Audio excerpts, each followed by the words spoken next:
sinangag yung Chinese recipe. Pero sa Pilipinas talagang recipe din naman natin to.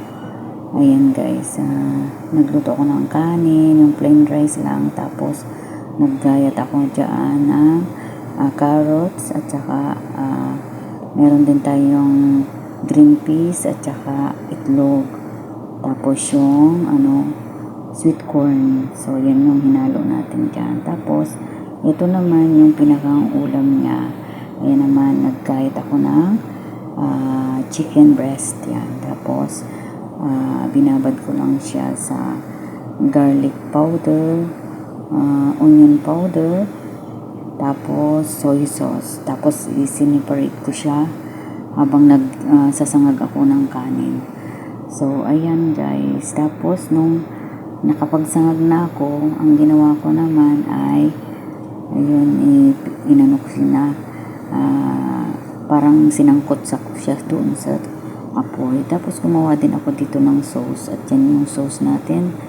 Naglagay din ako dyan ng soy sauce, tapos honey. Ayan. Tapos nilagay ko na din dyan siya. Ayan guys. Ang mga sangkapalan niyan ay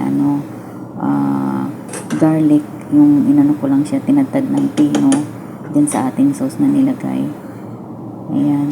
Tapos yung tomato paste, naglagay din ako ng tomato paste. Tapos depende sa'yo. Tapos sukang puti. Ayan. Tapos sugar. Tapos nung ihalo ko na doon, naglagay naman ako ng cornstarch na para pampalapot siya. Ayan. Then ko siya inano doon sa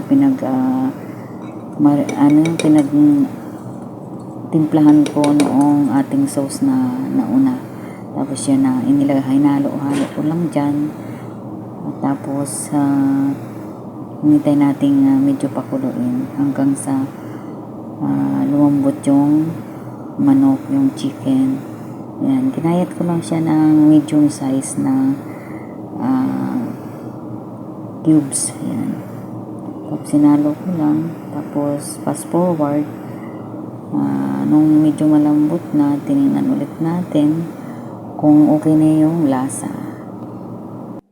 At yan guys, naubos at ito na lang yung natira. Salamat sa panonood. At sana po lagi tayong mag-ingat and God bless you. Bye bye. Thank you so much.